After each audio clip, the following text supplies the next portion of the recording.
like to do is the roll call, and if Laura Young will lead us in that. Councilmember Hensley. Here. Councilmember Kidwell. Here. Councilmember Teague. Here. Councilmember Ward. Here. Got everybody here and accounted for.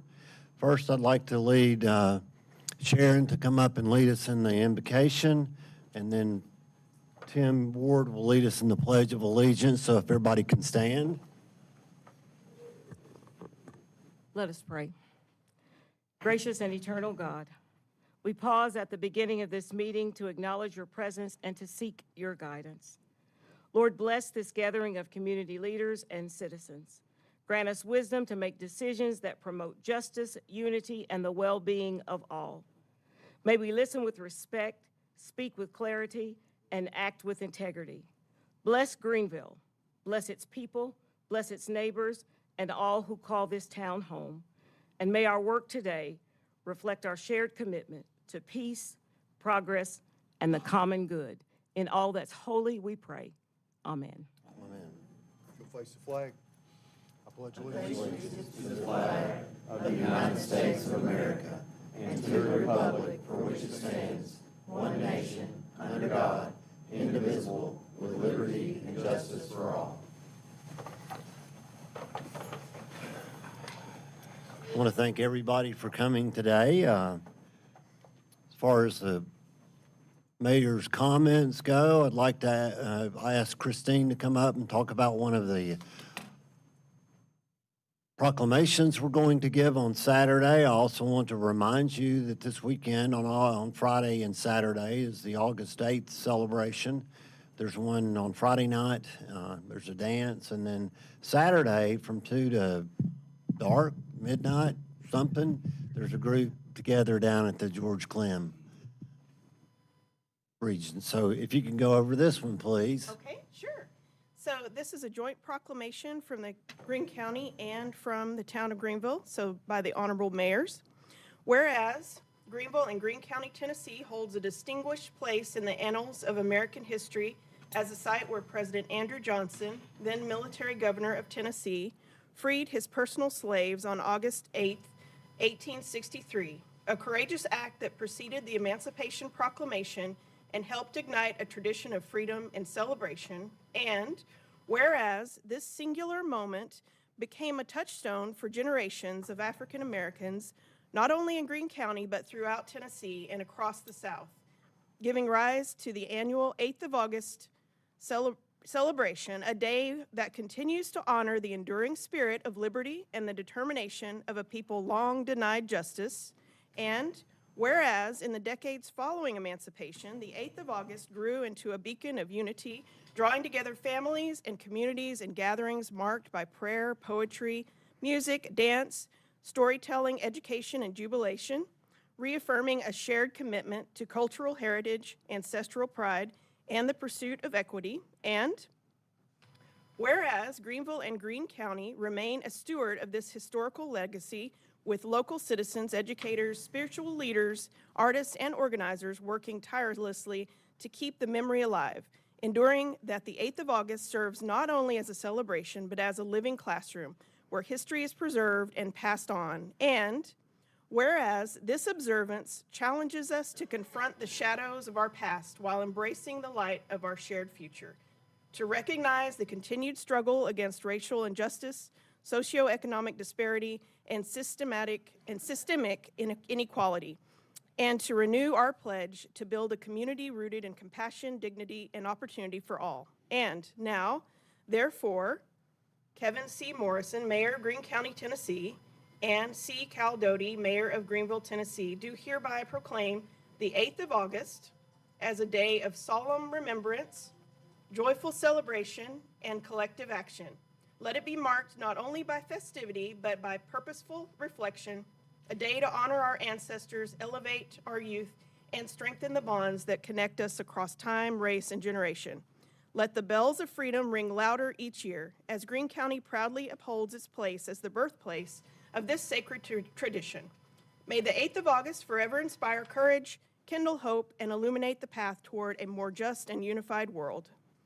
In witness thereof, we have hereunto set our hands and caused in the official seal of Greene County, Tennessee, and the town of Greenville, Tennessee, to be affixed this 8th day of August, 2025. Thank you. You're welcome.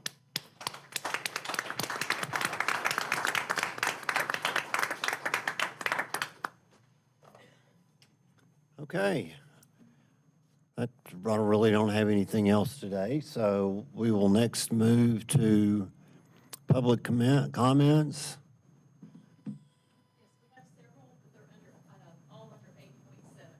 Okay. If it's okay with y'all, we'll just wait until we get to that point to let you talk. Are you okay with that? Okay. All right, so unfinished business is item 7.1 is consideration to approve the minutes from the regularly scheduled meeting held on July 15th, 2025. We had those sent out last Thursday, so do I hear a motion to approve? Motion to approve. There's a motion, is there a second? Motion and a second, is there any further discussion or additions? Finding none, those in agreement, please say all. Aye? Aye. Sorry. Those against, like sign. Motion carries. Thank you. New business, recognition of the Greenville High School state champions. Can the coaches and the players come up here? And there's baseball and track, so. Anybody else want to come up here?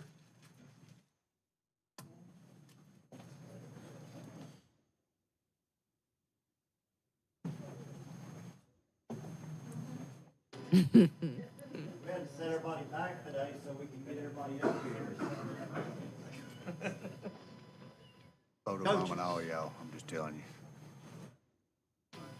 Peeping you.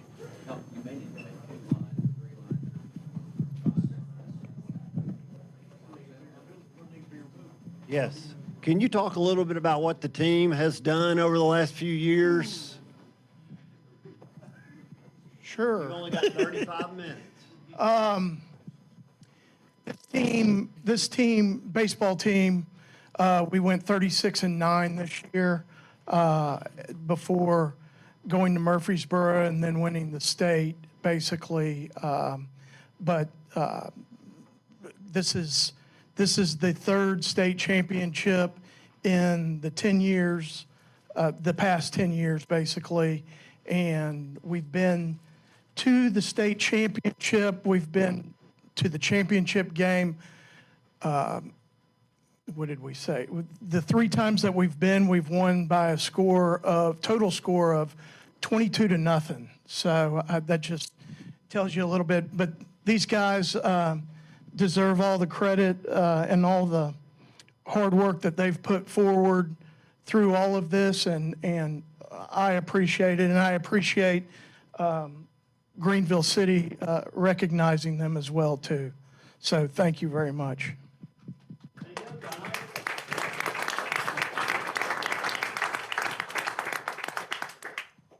also have, what's your name? I'm Larry Blaylock, What was your name? Okay, Andy Collins. Coach Collins over there. I've been coaching the head coach for Greenville Track since 2014. I hate to one-up you, Coach, but we won 4 state championships in that time. And, yeah, you still got a little ways to go. You may still be around longer than I am, too. I told somebody the other day he's fixing to be a grandfather, so I'm no longer the oldest coach around. But let's talk about these guys. They're who we're here to recognize. We have five of our 11 guys that went to the state meet. The others, we've got one in Kansas playing college football, and another one that graduated and didn't get to make it. But we still have 3 or 4 guys out there on the football field. Greenville Athletics thrives on multi-sport athletes, and we just want to thank you for sending your kids to let us work with them, because we couldn't have these programs without them. These guys, since 2014, like I said, have won 4 state championships. We've won 3 of the last 4 state championships and finished 3rd on the other one. And so we're accustomed to being at the top. These guys will start working toward their track state championship in June every year. The guys you see here today have already been out running. Most of them ran 6 or 7 miles yesterday. And they're going to run some mile repeats this afternoon. So they're working already for the goal at the end of the season. And we just want to thank you for recognizing them for the job that they're doing and for sending them to us so we can help them out along the way. Thank you.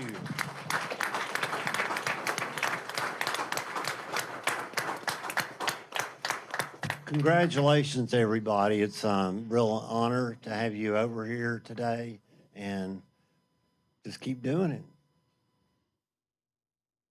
We're going to take some pictures, so if everybody can get around. I don't know, how are we going to get them all in here? I don't know, we'll squeeze them together and then maybe we'll do the.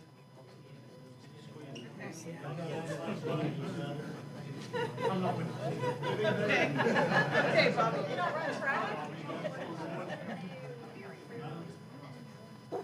Hey, guys, stay Wants us to stand up for the picture. I'm not gonna be able to stand up over them anyway. We can't see you, so maybe you may have to come around. Let's see. Jenny, I can't see you. Where's, get that gap right There you go. There you go. Yeah, just get where you can see. Okay. 1, 2, 3. Take a couple. Okay, and then can I have the separate teams? Can we do that? You all know who you are. Well, I know some of you play both. Multi-sports, but okay. All right. 1,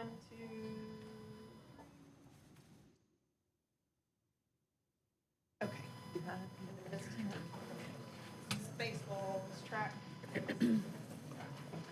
She started counting, I didn't have enough time to get up on my feet.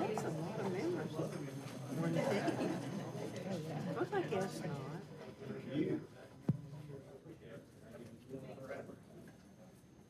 Is,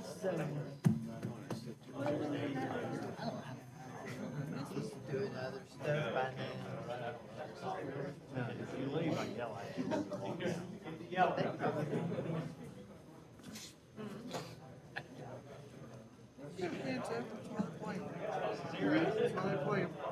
There. Yeah. there may be It's a good right star there. in there. That's good right there. No. Okay, go back. About right there. Yeah, perfect. That them to hurt. There's Timmy. Yeah, it does. Got it. I traded chairs with you. I saw that. You did not. Oh, well, I do now. you when I see feel it. that. Yeah. Lyrics on the wall, probably. Well, you said a lot taller. Think about her every Thursday. Oh, glad I'm not doing it. All right, everybody can sit down now.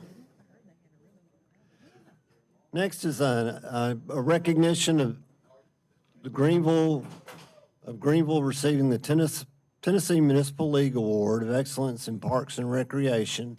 I think you were there yesterday when that happened, or today? Yeah, it was this morning, and we were recognized for a state award for TML for excellence in economic for Parks and Recreation. And Butch, I think you've got the hardware. You want to bring it up and okay, all right.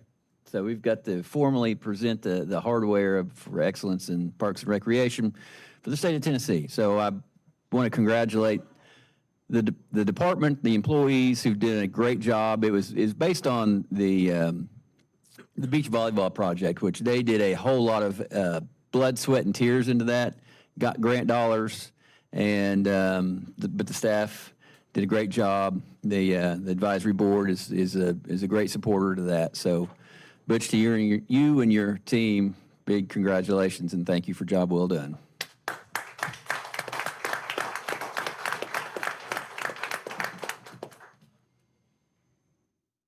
Congratulations. Thank you, guys. Please pass it along to the rest of the folks.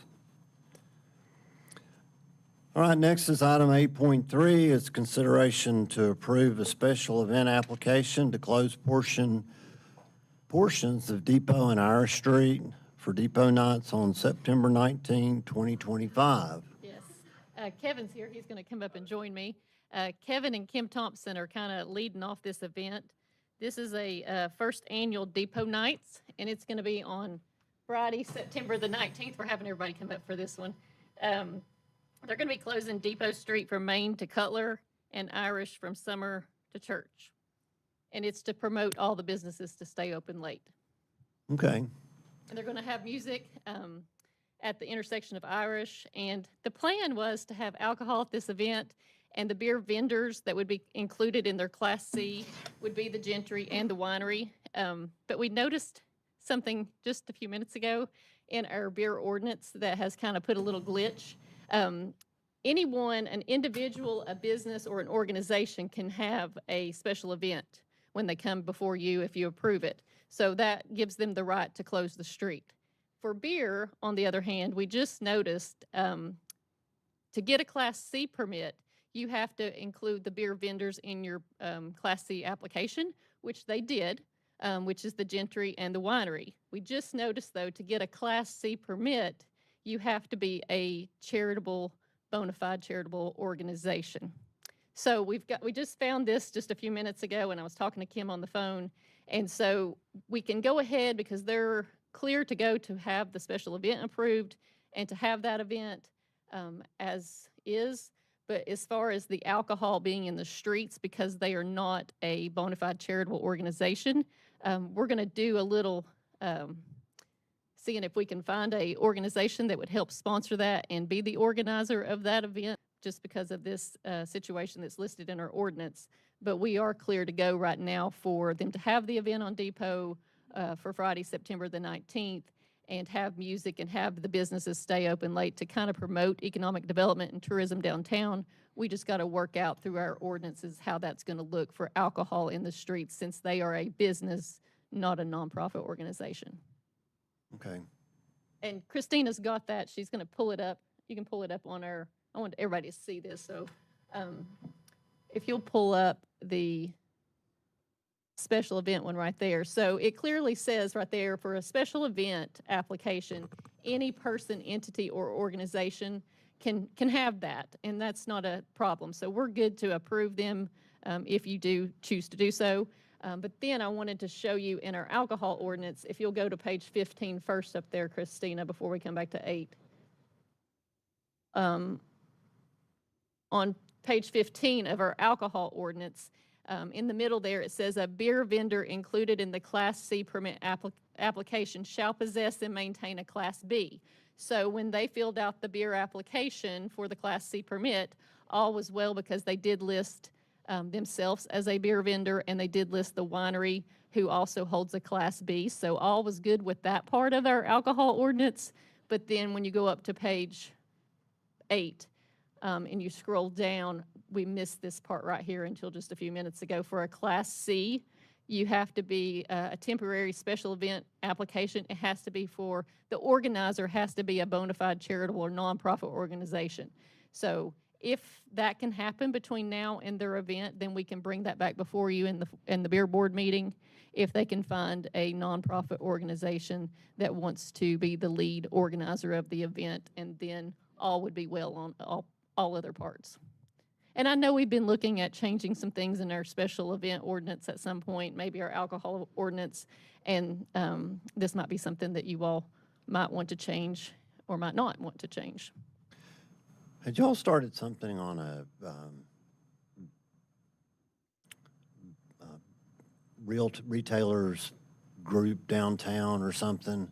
We've not officially kicked that off. Okay. However, we have had an initial meeting with a small group, and we want to actually kick off something a little more formal. We just haven't formalized that yet. Okay, I just thought I'd heard that, so just wanted to check. But with this event, they're trying this one out on, you can correct me if I'm wrong here, but just from talking to Kim, and the review committee met, which is police, fire, and public works. We all met and reviewed this application. It's just right before this meeting, I was like, I just feel like I need to go back and look, and all was good until I just saw that part right there. And so we need to follow our ordinance as written at this current time. So that's only a glitch in the system, but they could still carry on with their event, which is all the businesses on Depot Street plan to stay open. I think with the exception of 1 or 2, they plan to stay open till 10 o'clock, 11 o'clock, whenever the event is finished. And we're hoping that it draws traffic downtown. It draws folks to come and support the local businesses downtown. And then, of course, they're planning to have a stage at the intersection of Irish with a band. And then, of course, I think there's some other fun events that kind of tie along with Oktoberfest for this event. But they might try to do it again every third Friday in the months of November. They're going to skip December, I think, and then maybe January, and then they're going to kick it back off if this is if it goes well. So, did I leave off anything? I think you covered everything. Okay. But this is a new event. It's the first annual, so we just got to work out some of the last minute kinks. But all's good for approving the application if you so choose. I make a motion we approve. Second. Any further discussion? All those in favor say aye. Aye. Those against, like sign. Motion carries. Thanks. I'm just going to stay up here. No, you're good. Okay, item 8.4 is consideration to approve a special event application to close portion of Depot and Irish Street for Wheels for Warriors on September the 6th, 2025. Jackie is here. I didn't see Jackie. Oh, I'll let him come up here and share this one. This is the first annual event for Depot Street 2, coming up on Friday, or this is on Saturday, September the 6th.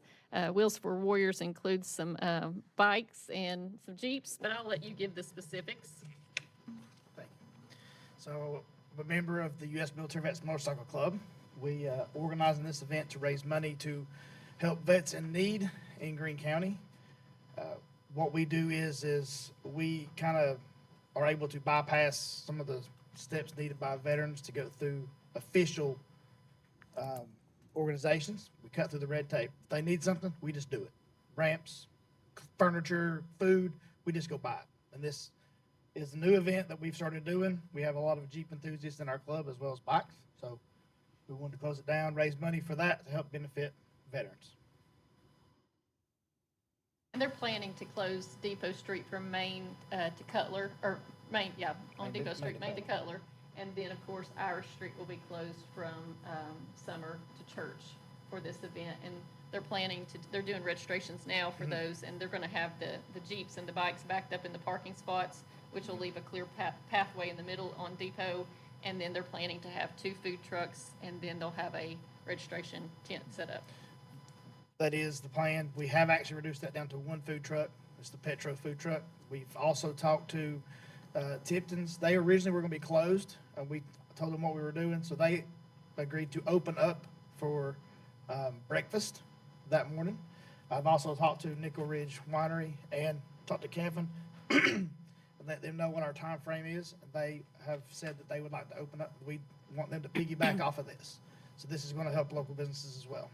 But their event is not an alcoholic event, so those would be staying within the premises of the Gentry and the Nickel Ridge. So that's 9:30 to 2:30, right? I'll make a motion to approve it. Second? Got a motion and a second. Is there any further questions? I have one question. Do we need to have any animal provisions for this? I feel like it's going to be a lot of ducks on Depot Street. We have all those Jeeps. Oh, come on. You all know the rubber ducks and the Jeeps. Oh, come on. Sorry, that didn't land the way I thought it would. That didn't quack. Well, you tried. It didn't quack the way I thought it would. I'll stop. Okay. All those in favor say aye. Aye. Aye. Those against, like sign. Motion carries. Thank you, Jackie. Thank you. Item 8.5 is consideration of a resolution establishing a policy for temporarily closing public streets for special purposes.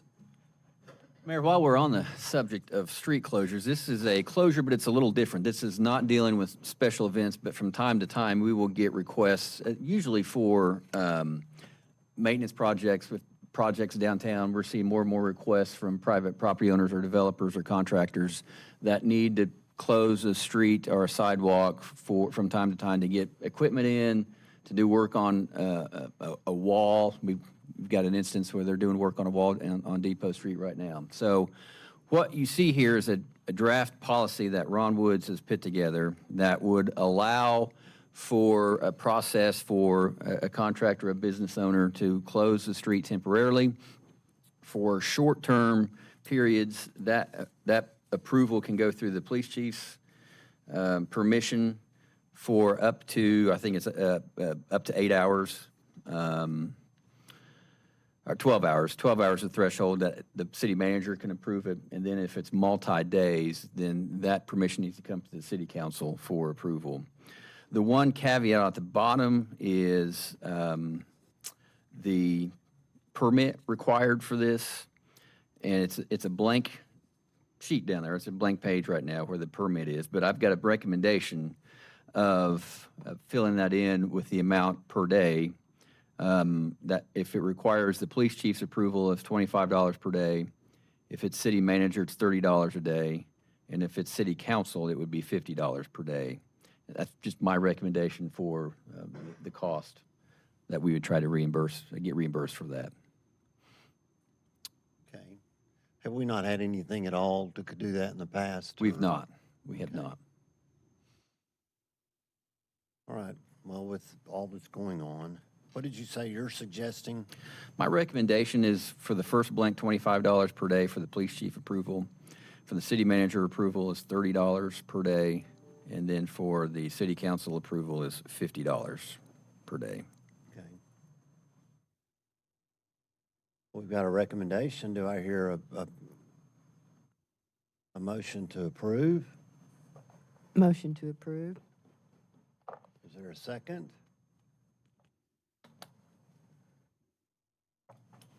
Todd, how did you come up with the numbers? I'm just curious how you came up with these The state law fees. directs us that we have to gauge it based on a rough reimbursement of our time, resources. And you see it's going to take not a long process. If it's a longer process, the police chief and the city manager will probably coordinate on this. And then, of course, multi-days, it's going to have to come to the city council. So it's just a rough estimate of just the time and resources it would take to review and approve the permit. Would this include the water commission or the gassing or? It does not. So there's a separate ordinance for cuts. Typically with gas and water commission, there are cuts involved in our right-of-way. There's a separate ordinance that guides that. And in fact, this policy explicitly says if there's other public type of activities, and this is not covered by that. Street utility and telecom repair and maintenance activities are exempted from this because they're covered under this other portion of an ordinance.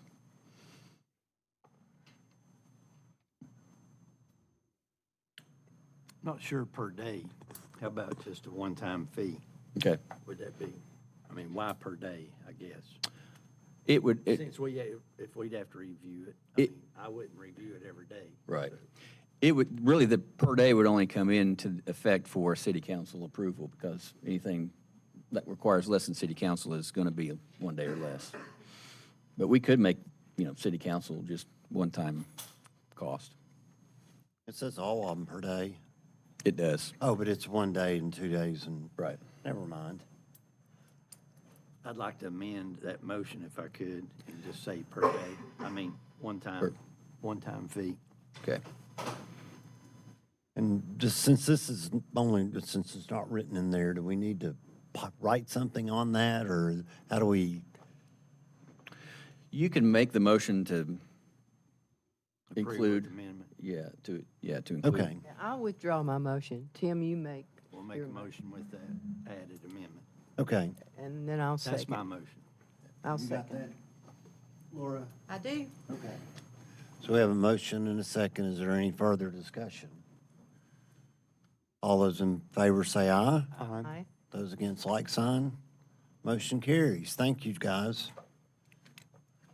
Item 8.6 is consideration of a facilities use agreement between the Town of Greenville, Greenville City Schools Board of Education, Greene County Board of Education, and Tennessee College of Applied Technology, Morristown. The agreement will be revised to remove the Greene County schools. This is an agreement that we've had with the TCAT to operate the TCAT program at the Green Technology Center and the GTCA now. So we've had this agreement going through the school system for years, but now that we own all of the property, then this agreement now comes to the town of Greenville, and that's what the note is. That the note is to remove the Greene County Schools from it since we are now the sole owners of this property. Okay. We got this again last week, so do I hear a motion to approve this? I make a motion, we approve. We have a motion. Do we have a second? Second. Is there any further discussions? All those in favor say aye. Aye. Those against, like sign. Motion carries. Thank you. Item 8.7 is consideration to establish a working committee to develop a future plan for the George Clem building. If you'll go ahead and talk a few minutes, and then we'll invite our discuss our speakers. So the school system, the Greenville City School System, has used and utilized the George Clem building for a number of years. And as we have made this transition with the GTCA facility, they are moving all of their contents and equipment and basically vacating the George Clem building from the school use. So as that transition is happening, I think it'd be building from the school use. So as that so that's what I'd like to start the conversation with City Council and the community, and start thinking through how do we best.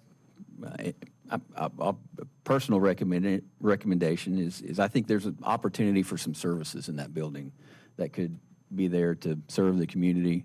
What are the best services? What are the best opportunities there? And what I'd like for the City Council at least to think about is some sort of a working group or a committee that's representative of the neighborhood, the community, the town, certain service providers, and just give some recommendations to City Council. What's the best use for it? What about Head Start? Are they still in there? Head Start is still in there and will remain in there. And the rest of it's pretty much open right now, correct? It's being open. The school system still has some equipment and supplies in there, but they are working on moving everything out by mid-fall or so. But once the school's out, it's empty. It's empty. Okay. Yes, sir. Except for the Head Start program. Okay. Yes. All right. Is it Miss Stover? Miss Stover, please. You're first if you'd like to come up. I apologize. Thank you. Okay. First of all, I just want to say that I don't have a whole lot of information because I was just made aware of this yesterday, that this was being considered. However, I wanted to talk to you all about making it a community-based facility. And in doing so, we open up the ability of the people that live in that area, which is multicultural, that will have, let's say, childcare. If they have childcare, then they can go to work, can't they? Because they have someone that is watching after their children, which will generate money for the city and for the community, because there is so much talent in the Wesley Heights community. And if we allow them, the one thing that we have to remember is that if you empower someone, they just take off. And if we empower the people that are there in Wesley Heights, then we have achieved.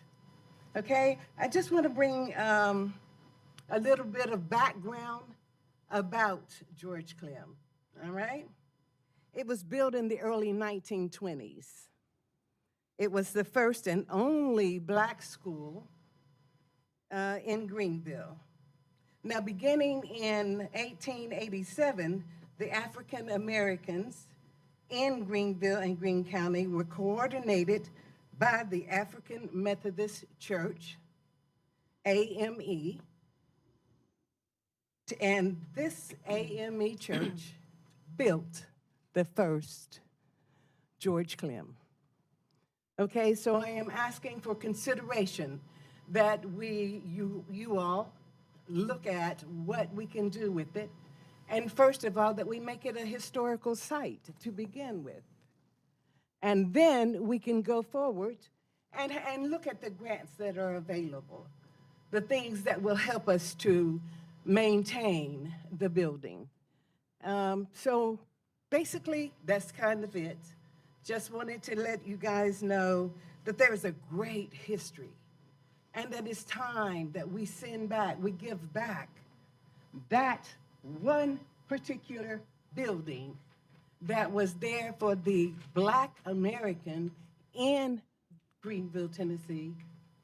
You know, it's time that we give it back to the community and that the community has the opportunity to make it go forward.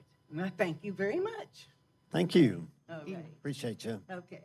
It's good to see you. Good to see you too.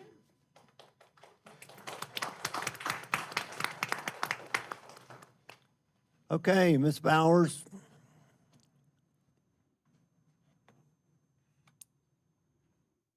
I'm Reverend Sharon Bowers, and I stand here before you just to share a little bit of information with you.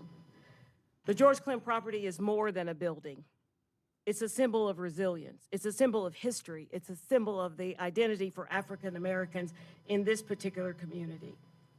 It was originally a high school, and it stands as a beacon of Black excellence and pride before it closed in 1965 due to a court order for desegregation. Today, with the city school system relocating to a newly named Greenville Career Technical Academy, we're presented with a profound opportunity. If George Clem were raised, it would be a sad ending to a narrative of a resilient people who've been there all along. And it might be very difficult for us to continue to tell the story of how we got here and why we are here. George Clem is a vessel that allows people to time travel to the past and return to the present and even to prepare for the future. And just because there was a past ideology of segregation, one of the things that the school does is that it gives us an opportunity to acknowledge the injustices that have been here for us. So there is a historic context, and I just wanted to say in 1965, in that forced closure of the school, it was really not to expand an opportunity, but in many ways it was to dismantle a thriving community. The community pool was filled with cement. The basketball courts were later built and then they were reconfigured. The tennis courts were removed. And I really haven't seen a plan yet for a pickleball court, but maybe there's one coming. Park access has to be shared, and ultimately it's limited because we share it with Head Start. So when we can be there, there are few trees, if any, who are there. The distance between George Clem and the other recreational facilities that the Greenville City has are a good distance. Like the Boys and Girls Club is 1.3 miles, but that's 20 to 24 minutes if you wanted to walk. Eastview Recreational School is 1.8 miles, but that's 30 to 35 minutes if you wanted to walk. And Hardin Park is 2.5 minutes, but that's 40 to 45 minutes if you wanted to walk. And so all of these opportunities seem to be fleeting for the people in the African American, largely African American, as Joan said, multicultural community. At the Eastview Recreation Center, there's a gymnasium, there's a splash pad, there are courts, and there's all kinds of programming. At Hardin Park, there's 55 acres, there's an Olympic-sized pool, there's a skate park, there's sports fields, there's trails, and there's a pavilion. Those things do not exist at George Clem, at J.J. Jones, as we call it. So I think it's important for us to look at the disparities, and I realize that much of this may not resonate with you because it is not your lived experience. It is not your epistemology.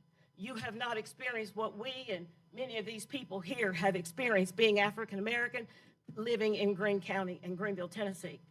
So I hope that you all, when you make a decision, when you talk about the things that are already there, you talk about the things that are already there without the consideration of the people who live in that community.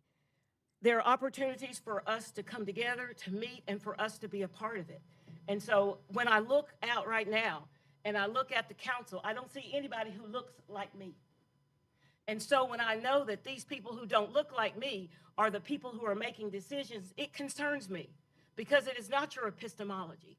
It is not your lived experience. You do not have the history, quote unquote, that goes with George Clem and all of the things that are there. So I think it's important for us to consider as we do this that we closed George Clem once as a high school. And we said it was because it was a legal requirement, but it really was a moral injury. And so when we do the things that we've done, and if we continue to do the things that we've done, then one of the things that I believe that it says to us that you speak loudly and you speak painfully is that we are not really here, that you really can't see us.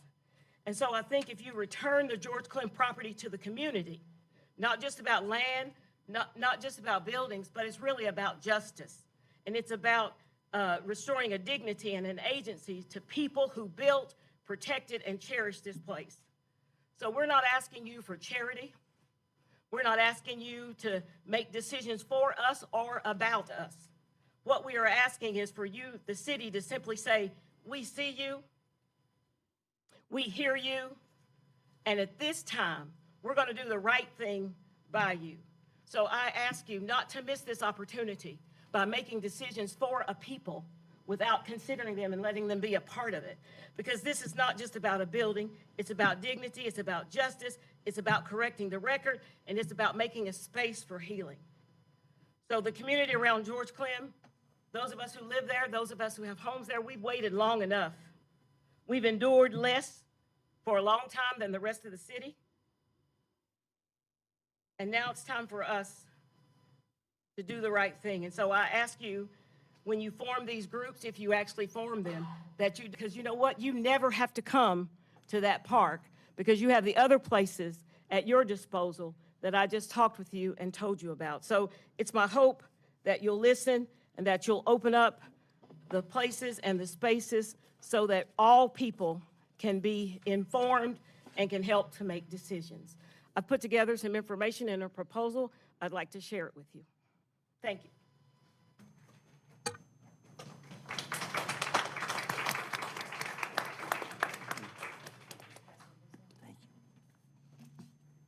Thank you. Angela Campbell. If you don't mind, I would like to allow the others that subsequently signed up to go first. My original reason for putting my name on the list was I wasn't aware of what was going to be said, wasn't aware that you have to be signed up for to speak. I definitely have some things that I want to speak on, but I think as far as I can see thus far, most of those things have been covered by these very eloquently spoken ladies to my, is this my left? Yes. Yes. So I know that there's some others that also have some Just two. things. Just one more. I want to hear from them, and then I will come back if you don't mind and follow up if there's anything that I felt like has been exploited. Thank you. Okay. Miss Gillespie, I can't read your first name. I'm sorry, I'm old and I can't. It's Chance. Chance, okay, well, welcome. Yes, I just wanted to step in and give you some accurate history on exactly, to probably make your decisions a little easier. I was fortunately someone that was raised by not only a teacher that graduated from Greenville College High School, but also taught at Greenville College High School and George Clem, and ended her career at Tusculum View, who also taught Mr. Ward. So when I tell you things, it's not I what bet I that was heard. hard work, wasn't it? Yes, yes, it was. So when I tell you things, it's not what I heard, it's what I know. I have enough stories from Greenville College High School to George Clem to probably write books. But whenever they were getting ready to integrate schools, and of course Greenville wanted to take its time because they'd had a lot of problems even in Clinton, Tennessee, where there had been a bombing and all these things like that. So they wanted to try to get it right. At that time, the superintendent was a man named Dr. Delosier. Definitely way before my time. So they, worked out things, how they were going to do paying teachers, because, black teachers were on a different scale. They weren't allowed to have Social Security at that time. So they had payback in the Social Security and do all those things. But in the bylaws of the schools, as they were getting to integrate, it says that it could never be sold. It would always have to be used for an educational or community purpose. So if you go to look for those records, you should be able to find that information of what they actually stated would happen, because the teachers at George Clem at that time, and there's probably some students that went there that can attest to this, the school had just been redone. It had a brand new gym floor. had been remodeled, but of course, like every town, they closed black schools because they didn't want white children going to those schools and made new ones. And the answer to George Clem was Tusculum View. So when you have people like Dr. Pearson, those people that say, I taught at George Clem, actually they didn't. They were just teaching there until Tusculum View was completed. So that's how that came about. But if you ever go back to look at the bylaws of what actually went on at that time, it was always to be used for the educational or community purpose, which is why when you look around even at other towns, whether it's Johnson Cedar, Kingsport, if they had Dunbar, those kind of schools, they're always used for community purposes because that's what was declared at that time during integration. Just so you know. Okay, thank you.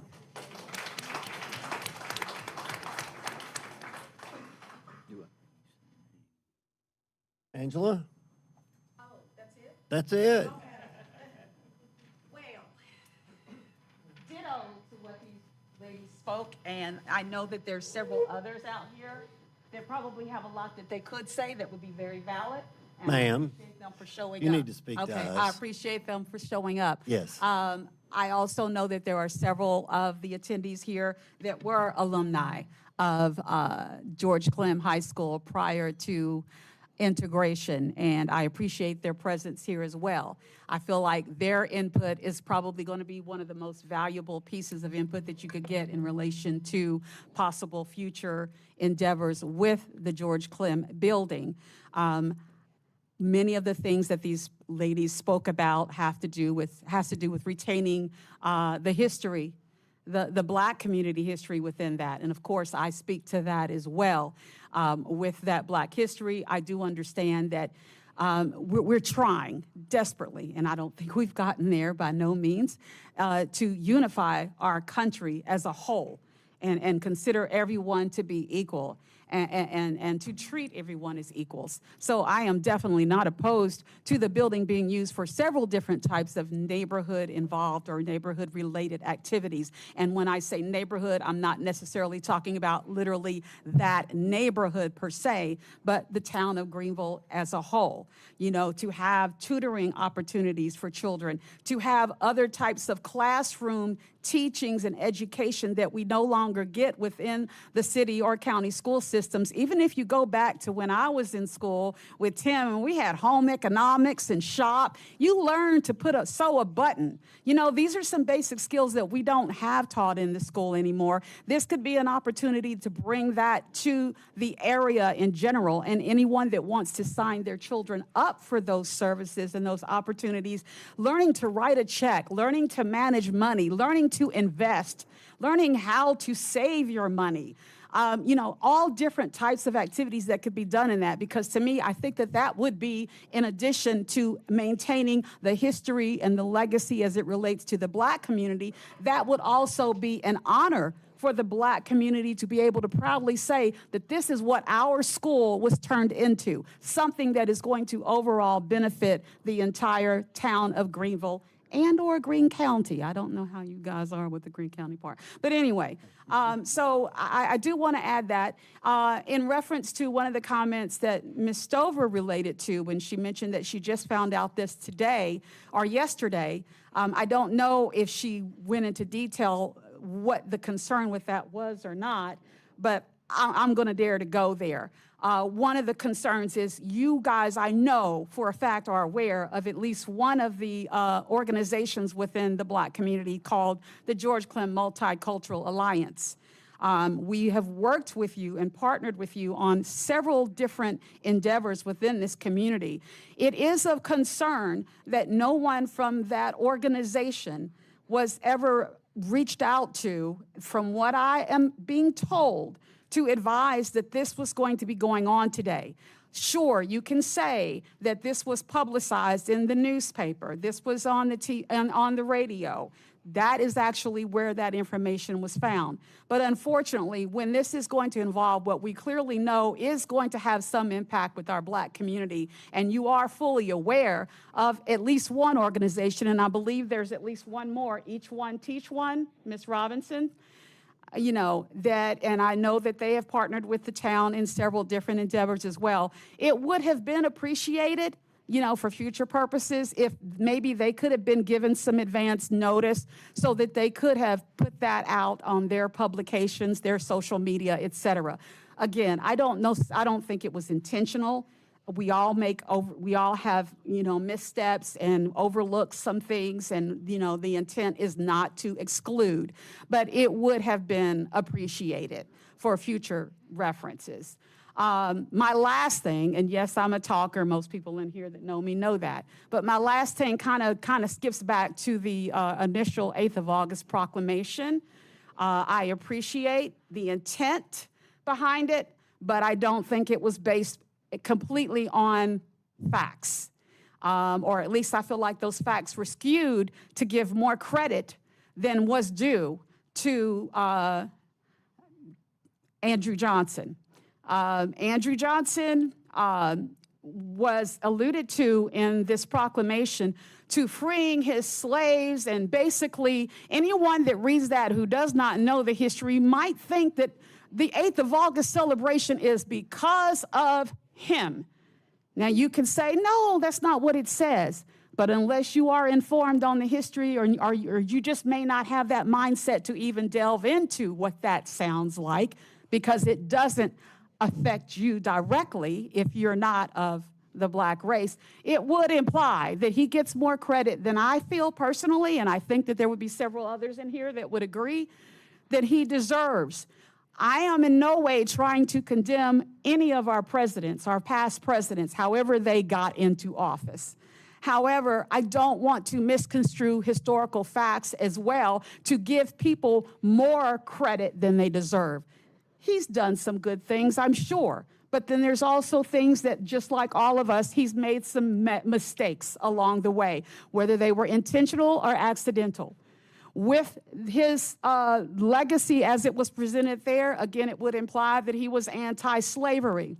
Personally, if you do read the historical data on that, you would kind of come to the realization that that was more for political gain and maybe some personal gain, but not necessarily because he believed in anti-slavery or that he believed that people should not be enslaved. As a matter of fact, if you go back into history, we have references to different points that were displayed and revealed post his taking over office for the assassinated President Lincoln. Those would include post-Civil War, there was what we called the Reconstruction area.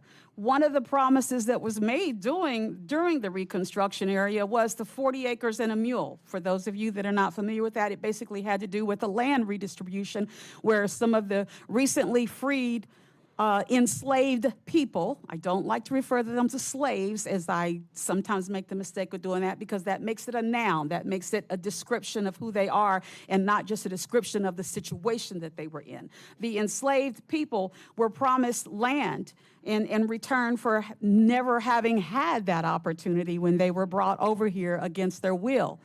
That was revoked by President Johnson. He did not believe in that. There are also several black codes, and bear with me a second. Where did I put my glasses? Hold on.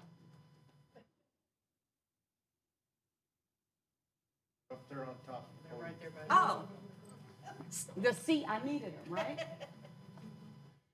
As a matter of fact, there was also something called the Black Codes that was implemented, which had severe restrictions to the formerly enslaved citizens, which include forced labor that mandated that black people had to sign an annual contract with white employees or employers with penalties like fines or being auctioned off, basically to return to some form of enslaved position if they failed to do so.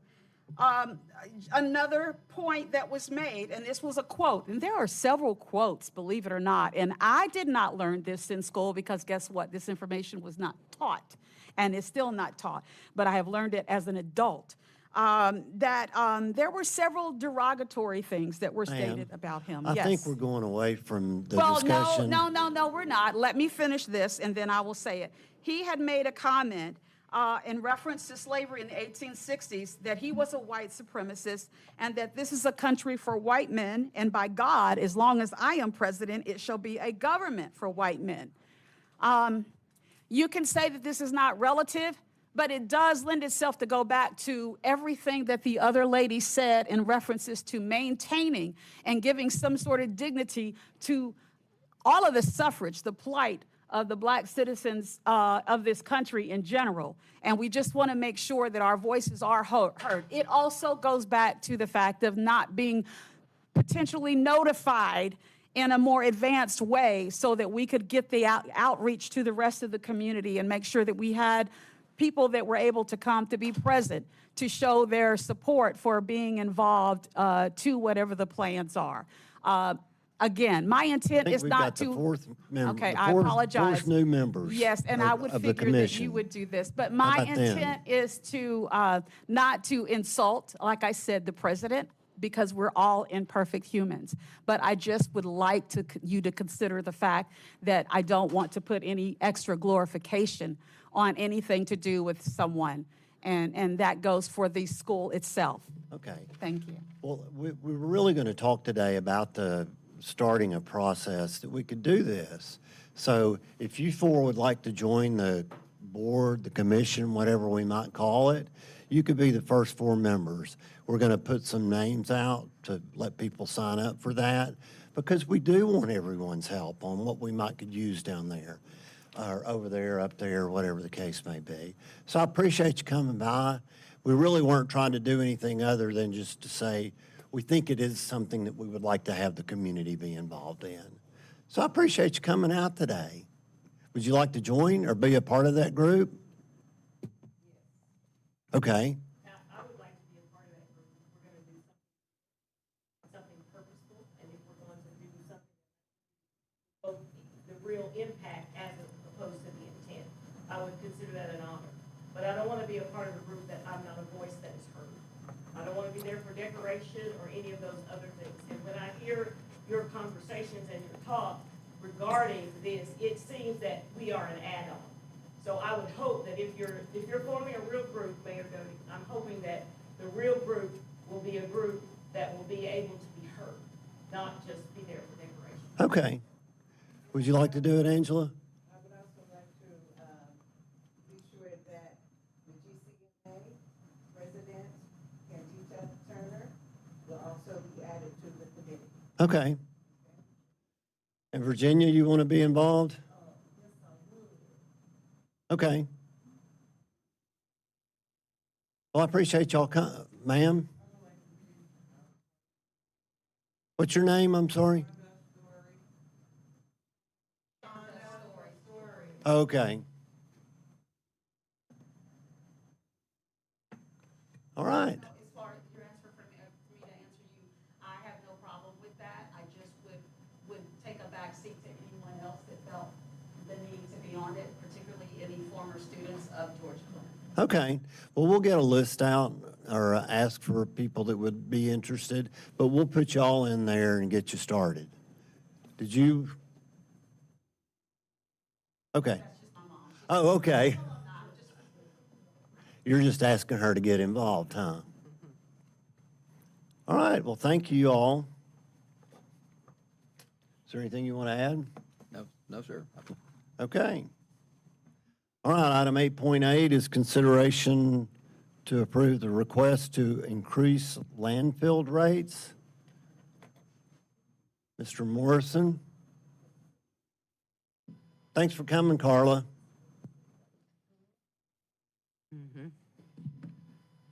Good evening. Hello. We've been reviewing and comparing rates to surrounding municipalities and also the private sector. And it seems like over the course of time that we've kind of fell behind, and we have a lot of big ticket items coming up here in the future.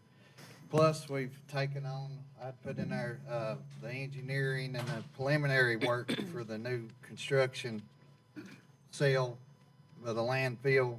We have to pay for those preliminary costs and things, and we've also added a salary from Public Works and, well, actually in 2 part-times to help process all the waste that we got coming in. So, compared to other towns, let's see, well, Hamblin and GFL are going up to 60 a ton across the board as of August the 1st. So we'll still be well behind, but maybe we can gradually, catch up without being too much of an impact on the businesses and stuff, but it'll generate some useful money for us. And Tony, I think it's important, you kind of alluded to this, but your capital costs are a large part of what you do. I mean, you have to replace equipment. We're facing potential expansion to our landfill that we know we have to do in the next few years. And so really, this is to cover some capital needs that we know we're going to need in the next several years to just cover the, capital, make sure you operate correctly. So you've got some costs coming up that you're going to have to make sure you plan for. Okay, so we've got a recommendation. Do I hear a motion to approve? So moved. Second.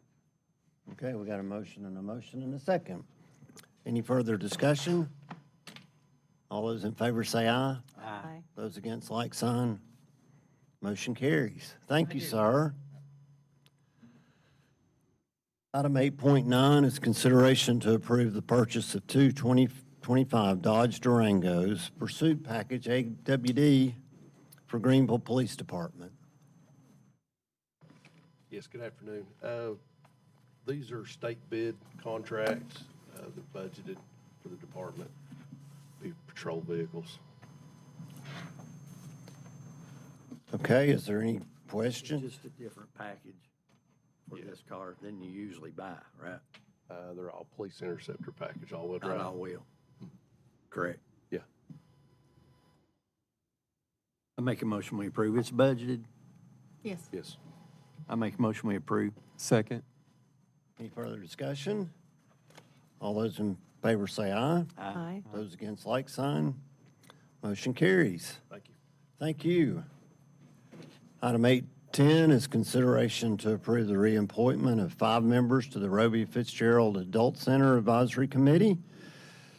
It's a 2-year term, and the 5 are Hazel Bible, Hope Royals, DJ Dalton, Velma LaRoche, and Regina Phillips.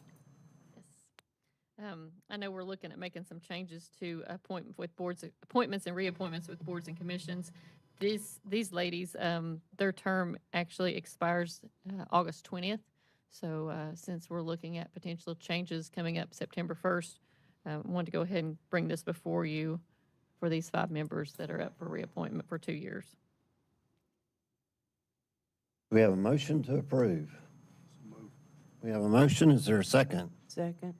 Is there any further discussion? All those in favor say aye. Aye. Those against, like sign. Motion carries.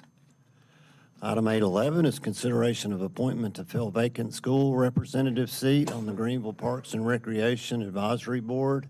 And I believe Johnny Painter's here. If he wants to come up and speak, he's more than welcome to do so.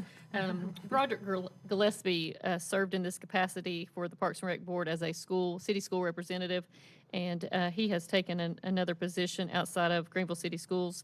So at the last Parks and Rec Board meeting, Johnny Painter's name was listed because a few months ago we took applications for Parks and Rec Board, and out of those 11 applicants, 2 of those were school that they already worked in the school system. So the board recommended Johnny Painter for this slot. And I have spoken with Steve Starnes, and he has approved for Johnny to serve in this capacity. Okay, we have a recommendation on Mr. Painter. Do I hear a motion to carry? Is there a second? I just want to say Mr. Gillespie's going to be sadly missed, but Johnny will. Absolutely. Thank you. Did you second it? I will. Thank you. All those in favor say aye. Aye. Those against, like sign. Motion carries. Item 8.12 is consideration to approve the reappointment of 2 members to the Parks and Recreation Advisory Board. It's a 4-year term, and the two people are Tim Armstrong and Don Hamilton. And with those folks, their term actually comes to an end at the end of June, so we're bringing this before you today. Obviously, when a reappointment's up, they can continue to serve in that capacity until we can get it in front of you. At the last Parks and Rec Board meeting, these two were recommended for reappointment for 4 years. I make a motion, we approve. Second. How long have you been on it, Mr. Armstrong, or Mr. Hamilton?